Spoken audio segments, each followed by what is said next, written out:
Olá, meus irmãos e amigos, estamos meditando nos Salmos e agora vamos iniciar a reflexão no Salmo 138. De acordo com alguns estudiosos da Bíblia, principalmente dos Salmos, parece que para cada livro a gente encontra alguém que se dedica no estudo cuidadoso. Há aqueles que estudam a Bíblia toda, de Gênesis a Apocalipse.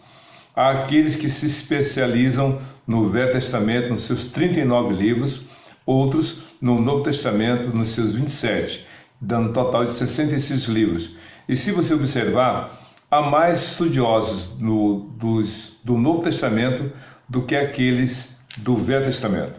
Mas ainda falando sobre a especialização de cada teólogo ou pesquisador bíblico, há aqueles que estudam só o Pentateuco, que são os primeiros 5 livros da Bíblia, outros os históricos, outros os profetas maiores e menores, outros os livros poéticos, como o livro dos Salmos, e outros no livro do Novo Testamento. Eu me lembro de um professor que eu tive, um professor doutor em teologia. A tese dele foi sobre a introdução ao livro de Lucas. Apenas os 3 primeiros capítulos, versículos, do primeiro capítulo, o levaram a escrever uma tese de mais de 80 páginas. Então você vê que a Bíblia é muito rica de informação e oferece um conteúdo extraordinário, não apenas por uma questão de conhecimento teórico, mas sobretudo aquilo que é para a vida. Jesus disse: o que eu tenho falado para vocês é espírito e vida. A palavra de Deus é viva e ela faz as mudanças no nosso coração. Voltando então aos livros poéticos, então, que são Jó, Salmos, Provérbios, Eclesiastes e Cânticos dos Cânticos, o Cantar de Salomão, a gente está aqui se dedicando aos Salmos. E realmente estudar os Salmos nos 150 é um trabalho extraordinário, desafiador sim, mas edificante.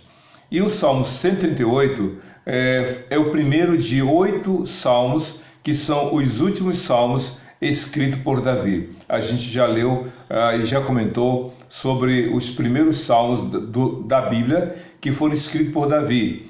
Depois há uma interrupção, outros salmistas têm seus escritos no texto e depois vem algumas alternâncias, até que do Salmo 138 até o 146 ou 145 nós encontramos os últimos salmos que Davi escreveu, totalizando 73, ou seja, quase a metade dos salmos dos 150 foi escrito por Davi. Mas o que temos a aprender no Salmo 138? É um salmo pequeno, só tem 8 versículos, mas é importante nós extrairmos as lições para a nossa vida. E o salmo começa, como a maioria deles, escrito por Davi. O salmo começa com a seguinte declaração: eu te louvarei, Senhor, de todo o meu coração, diante dos deuses cantarei louvores a ti. Essa frase aqui a gente já viu em outros salmos, mas é importante aqui a gente rever. Eu te louvarei, Senhor, de todo o meu coração. Deus é o único e deve ser louvado, adorado. Deus é o único Senhor sobre os céus, na terra, em todo lugar. Mas nem todos admitem, nem todos reconhecem, nem todos o adoram. Mas feliz é aquele que o adora, que o serve, que obedece a sua palavra. E Davi então expõe publicamente, realmente, a sua decisão. Eu te louvarei, mas aí ele acrescenta uma outra frase: de todo o meu coração. E aqui a gente sabe que coração, para nós ocidentais, é o centro das emoções.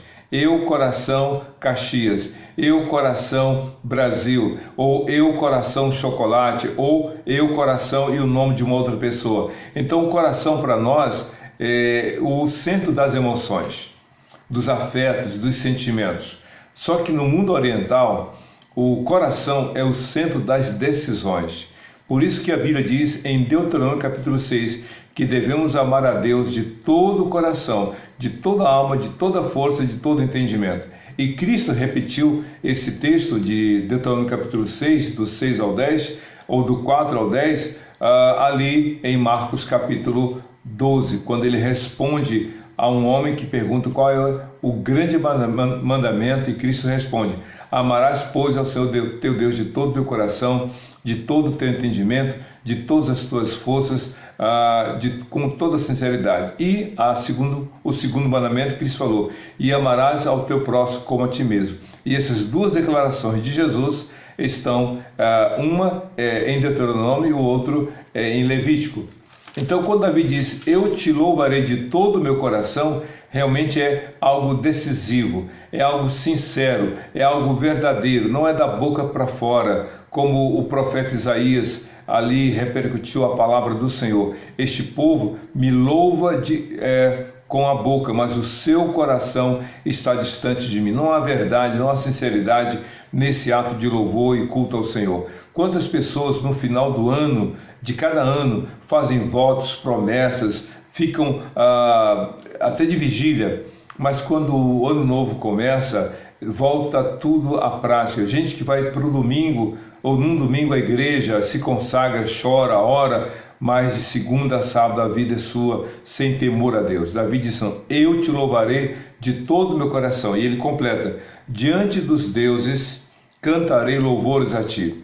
Em salmos anteriores, escrito por Davi, eu comentei que quando havia uma guerra entre uma pessoa de uma nação e outra de outra nação, havia a convicção de que não era só uma questão política ou só uma questão de uma guerra entre nações, mas sim havia também uma questão espiritual por trás dessa guerra. Vamos então dar como exemplo a batalha entre Golias e Davi.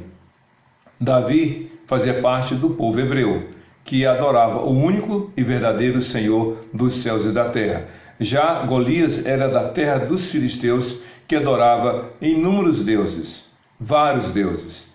Só que esses deuses eram construções humanas, eram imagens pequenas ou grandes, como o deus Dagon, que era enorme, muito grande, e o templo a ele dedicado também.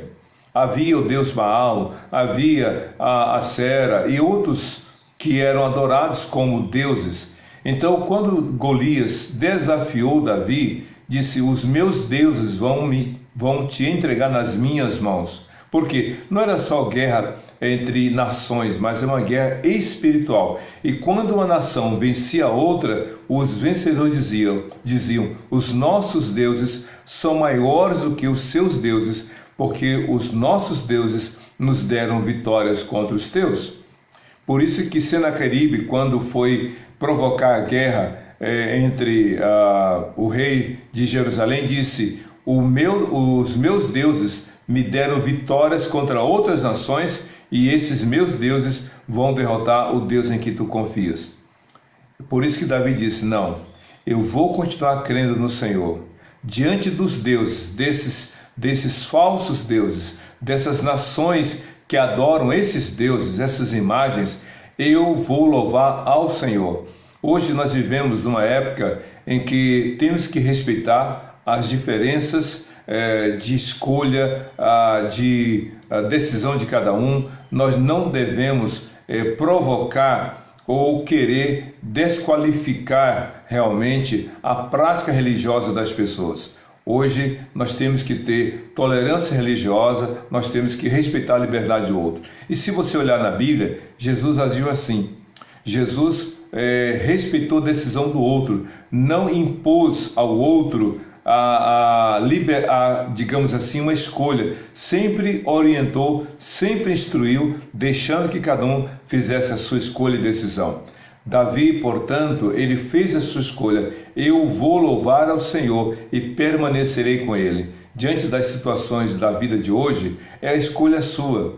Você tem toda a liberdade para seguir as suas convicções religiosas e seguir no seu caminho. Agora, pela palavra de Deus, à luz da Bíblia, a palavra de Deus que aqui tem nas minhas mãos, Deus espera que você escolha adorá-lo de todo o coração, como Davi disse: eu vou te louvar de todo o meu coração, diante dos deuses, eu a ti cantarei louvores. Tem pessoas que, por causa da amizade, por causa da influência de outros, cede às pressões e fica em silêncio, não professa sua fé, não anda de acordo com a palavra de Deus, procura agradar o outro em vez de agradar o Senhor. Davi disse: não, o meu compromisso é com o Senhor, eu quero louvá-lo e adorá-lo. E ele continua aqui no verso 2 do Salmo 138. Voltado para o teu santo templo, eu me prostrarei e renderei graças ao teu nome. Prostrado para o teu santo templo, eu me prostrarei e renderei graças ao teu nome. Esse prostrar aqui, meu querido, tanto é físico quanto espiritual. Davi estava ali e emocionalmente também. Por quê? O ato de se curvar, de se dobrar, é um ato de se humilhar.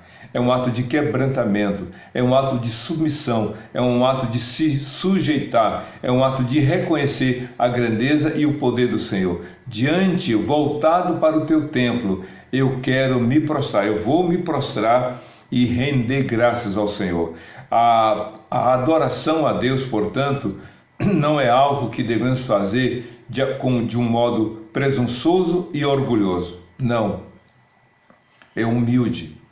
É humildade, é reconhecer a grandeza de Deus. Quando eu vejo algumas pessoas que dizem professar a sua fé no Senhor e começam a agir com orgulho, presunção, querendo humilhar o outro, querendo espezinhar o outro, querendo ver o massacre sobre o outro, eu não entendo realmente que tipo de fé é esse. Que fé realmente a pessoa está demonstrando? Que tipo de fé a pessoa expressa? Porque na Bíblia nós não encontramos essa atitude, principalmente no Novo Testamento, onde encontramos os princípios para a vida cristã, a nova vida em Cristo. É questão de coração quebrantado, é coração que se humilha, é se voltar para Deus e desejar adorá-lo de todo o coração. E não só desejar, mas de fato praticar. Eu vou me prostrar no teu templo, ou voltado para ele, eu vou me prostrar e render graças ao Senhor. Eu vou agradecer ao Senhor. E continua aqui no verso 2. Por causa do teu nome e da tua fidelidade, pois exaltaste acima de todas as coisas, o teu nome e a tua palavra. Eu vou fazer isso. Voltado para o teu santo templo, eu vou me prostrar, eu vou render graças. Por quê? Qual é a razão? Qual é a base? Qual é a motivação? E ele fala: por causa do teu amor e da tua fidelidade. O que me leva a render-me ao Senhor, o que me leva a me quebrantar diante do Senhor, o que me leva a me humilhar diante do Senhor, é o seu amor e a sua fidelidade. Isso fica muito claro em toda a Bíblia. Tem uma frase muito usada agora na campanha de missões nacionais: porque ele me amou. Eu amo porque ele me amou primeiro. É o que diz lá 1 João capítulo 4, quando o escritor disse: nós o amamos porque ele nos amou primeiro.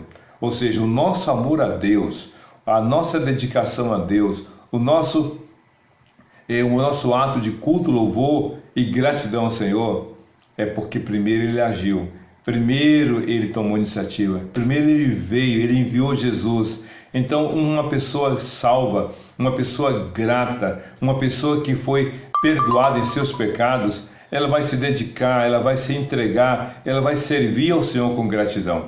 Tem uma história que eu já contei e vou repetir. Um pastor, cardiologista, médico, estava trabalhando no campo missionário na África.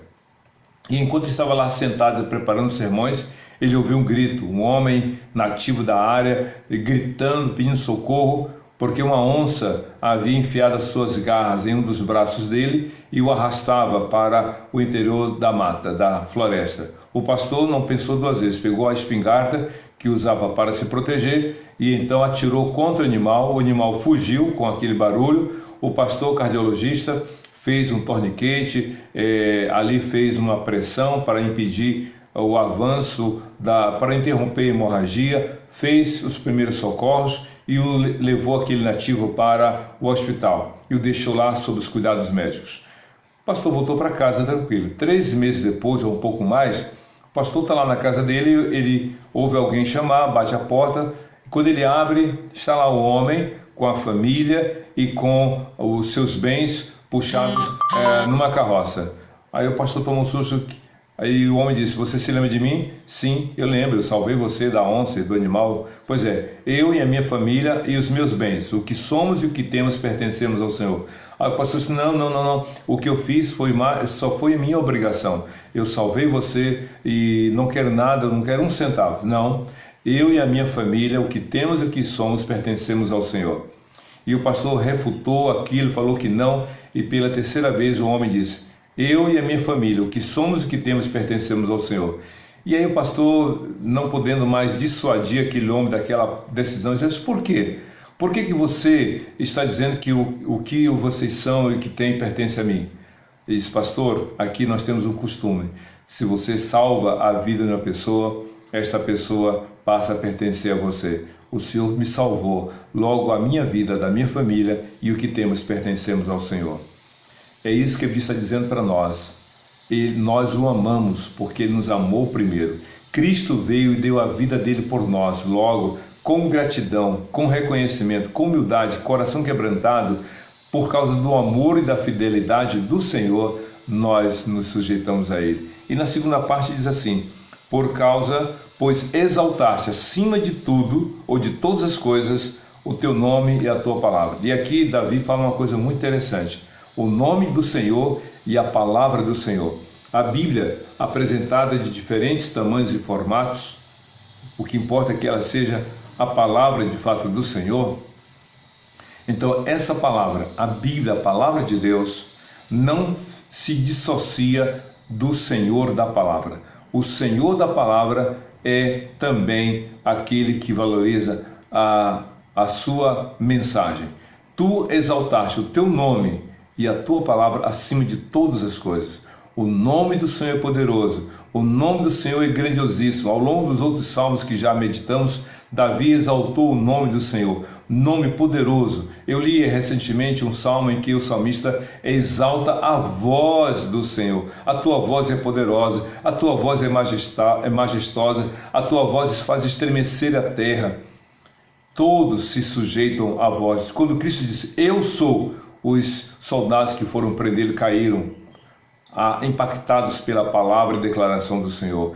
E então o salmista diz: tu exaltaste acima de todas as coisas o teu nome e a tua palavra. Quem ama o Senhor, ama a sua palavra. Quem conhece o nome do Senhor, que Ele revela na sua palavra, conhece a sua palavra. E quem exalta o Senhor, exalta a sua palavra. Jesus disse: vocês vão demonstrar o amor a mim quando guardarem e cumprir as minhas palavras.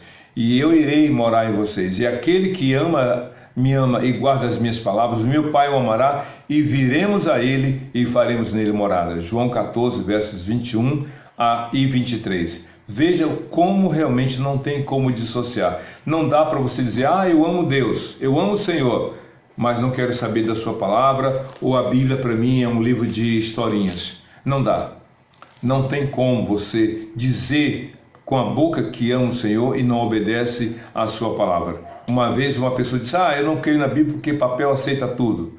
Pois é, a pessoa diz que a Bíblia, nela ele não acredita porque é um papel onde se escreve o que se deseja. Mas quantos estão dando créditos a fake news, a notícias falsas, considerando como se fossem verdades?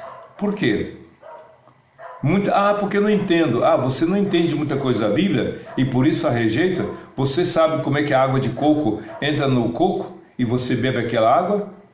Bom, eu não sei como Deus coloca a água no coco, eu só sei que eu bebo a água. Você não entende como funciona a maioria dos equipamentos tecnológicos, mas você utiliza sem questionar. A TV, você não vê nenhum objeto voando, nenhuma imagem, nenhum som voando, entrando pela antena e chegando até a tua TV sem nenhuma interferência. Você não sabe como funciona, mas utiliza. O celular, como é que você, estando em outro lugar tão distante, fala com a pessoa e ao vivo, a imagem e o som ali, você não sabe, você não questiona, mas utiliza. Por que para a Bíblia você coloca a dificuldade de entender alguns textos como razão para não crer na palavra? Não há desculpas.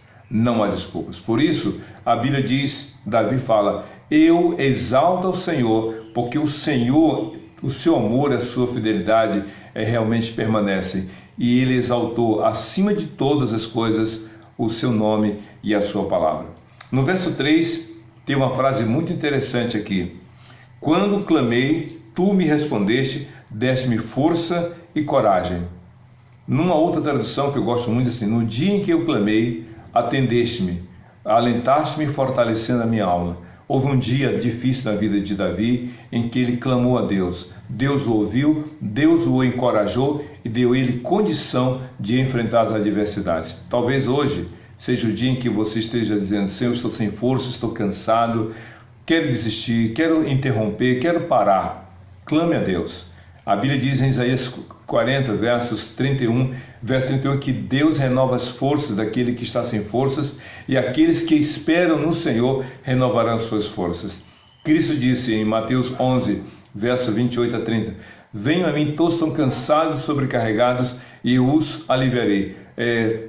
Coloquem sobre mim o seu jugo e aprendam de mim, porque sou manso e humilde de coração e encontrarão descanso para as suas almas. Deus renova as suas forças no dia em que nós clamamos. No verso 4, todos os reis da terra te renderão graças, Senhor, pois saberão das tuas promessas. É um salmo profético. Por quê?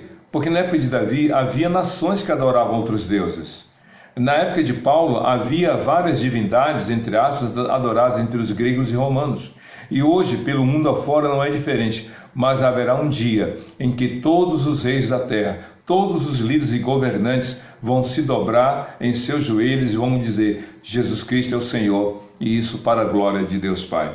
No verso 5 do Salmo 138, saberão, ou melhor, celebrarão os feitos do Senhor, pois grande é a glória do Senhor. É exatamente isso. Esses reis, esses líderes vão se curvar diante do Senhor, vão render graças e vão celebrar as grandes obras do Senhor. Só o Senhor é Deus. No verso 6, embora esteja nas alturas, o Senhor olha para os humildes e de longe reconhece os arrogantes. Veja só que o verso 6, que é muito interessante. Embora esteja nas alturas, e que alturas são essas a respeito das quais Davi se refere? Pegue aí só o mapa do Brasil. O mapa do Brasil. Veja o tamanho do estado do Rio de Janeiro. Compare o estado do Rio de Janeiro, no qual você e eu moramos, com o estado do Amazonas. Quantos estados do Rio cabem no Rio Amazonas? Pegue o mapa do Brasil e compare com o continente africano, com o resto do mundo. Veja a totalidade do território da terra do mundo inteiro e compare a quilometragem quadrada de todos os continentes com o Brasil. Você vê que é muito pequeno o Brasil. Agora compare o planeta Terra com o sistema solar. Vai ver que o planeta Terra é muito pequeno. Compare a Via Láctea, no qual o sistema solar está, com o conglomerado de galáxias do qual a Via Láctea faz. A Via Láctea é muito pequena. Agora compare os conglomerados de galáxias, no qual está o conglomerado das galáxias, onde está a Via Láctea. É muito pequeno. Isso para termos ideia do tamanho das obras de Deus. Deus criou tudo isso e Ele está acima de tudo isso. Mas, diz o texto, embora esteja nas alturas, o Senhor olha os humildes. Deus é tão maravilhoso que Ele pode encontrar você onde você está, na sua casa, na rua onde você mora, no bairro do qual você está inserido, no qual a cidade, o Brasil e o mundo. Deus vê. O humilde Deus vê e Ele se importa, Ele zela, Ele cuida daqueles que nele confiam. Porém, diz o texto, e de longe reconhece os arrogantes. A pessoa humilde tem um coração quebrantado e se volta para Deus. O arrogante anda de nariz arrebitado e querendo espezinhar e humilhar os outros. Deus não se confunde. E embora esteja nos céus inatingíveis pelos recursos humanos, Deus olha para a terra e vê quem é humilde e quem é o orgulhoso. O texto lá de Malaquias diz assim: e tu verás a diferença entre o santo e o profano, entre o que serve a Deus e ao que não serve a Deus. Deus não se confunde. E no penúltimo versículo do Salmo 138 diz assim: ainda que eu passe por angústias, tu me preservas a vida da ira dos meus inimigos.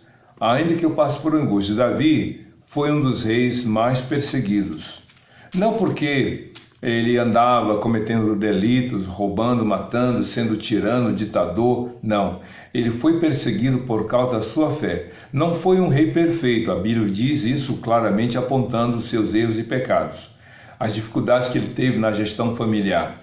Porém, ele foi um homem segundo o coração de Deus, porque quando errava, ele admitia, confessava. E quando ele era confrontado por homens de Deus para com seus pecados, ele não se levantava contra os servos de Deus, nem os perseguia, mas ao contrário, ele admitia, reconhecia a autoridade espiritual dos profetas sobre a vida dele, e ele se arrependia e buscava reparação. E ele diz assim então: ainda que eu passe por angústias, tu me preservas a vida da ira dos meus inimigos. Quem pode guardar você se não for o Senhor? Se não é Jesus na sua vida, a quem mais você vai recorrer? E ele diz assim: estens a tua mão direita e me livras, tu me guardas, tu não impedes o mal chegar a mim, mas tu pões um limite para o mal na minha vida, tu pões um limite para que o mal não me destrua, tu me guardas dos meus inimigos. E o último versículo do Salmo 138 diz assim: o Senhor cumprirá o seu propósito para comigo. É a primeira frase. Ou seja, os planos de Deus vão se cumprir na minha vida. Como Jó disse no verso 1 e 2 do capítulo 42. E disse Jó, diz a Bíblia: sei que tudo podes e que nenhum dos teus planos pode ser frustrado. Os planos de Deus não falham. E Davi disse: eu creio que o Senhor vai cumprir os seus planos sobre a minha vida, e o que iria implicar os planos de Deus na vida dele, como também no reino e na família. Deus tinha planos para a vida de Davi, como tem planos para você em Cristo Jesus. E então, na segunda parte do verso 8 do Salmo 108, diz o seguinte: teu amor, Senhor, permanece para sempre. Teu amor, Senhor, permanece para sempre. Davi fala de adversidades, fala de perseguições, mas ele não se prende a essas coisas. Ele, embora sofra, ele crê que essas coisas vão passar e que o amor de Deus vai permanecer. A Covid veio, mas ela vai passar em nome de Jesus. A quarentena foi instalada, mas ela está sendo flexibilizada. Um dia vacina, um dia vamos estar livres e contar a história para os nossos netos do que foi o ano 2020. Mas vai passar, o amor do Senhor permanecerá. Jesus disse: os céus e a terra vão passar, mas a minha palavra vai permanecer para sempre. E aí eu te pergunto, você vai confiar em quem? Naquilo que passa ou naquilo que é eterno? Confie no Senhor Jesus e na palavra dele. Por isso que no final diz assim: não abandones as obras das tuas mãos. E aí Davi, ao falar não abandones as obras das tuas mãos, naturalmente que ele está inserido nelas. Sabe por quê? Porque você e eu, como Davi foi, somos obras das mãos de Deus. Deus jamais vai abandonar aquilo que ele começou a fazer. Na sua rua, no seu bairro, na sua cidade, no país onde você mora, se você mora fora do Brasil, você vai encontrar obras que foram iniciadas e que foram abandonadas no meio do caminho. Ou por falta de recurso, ou porque o projeto foi mal feito, ou porque houve o embargo por disputas, etc. Obras iniciadas e que foram abandonadas no meio do caminho. Deus não. O que ele começou, ele vai fazer. Filipenses capítulo 1, versículo 6, o apóstolo Paulo diz: aquele que começou a boa obra em vocês, há de aperfeiçoá-la ou de completá-la até o dia de Cristo Jesus. Que o Senhor te abençoe e que seja feliz em Cristo Jesus, Senhor e Salvador de todo aquele nele que hoje para todo sempre. Amém e amém.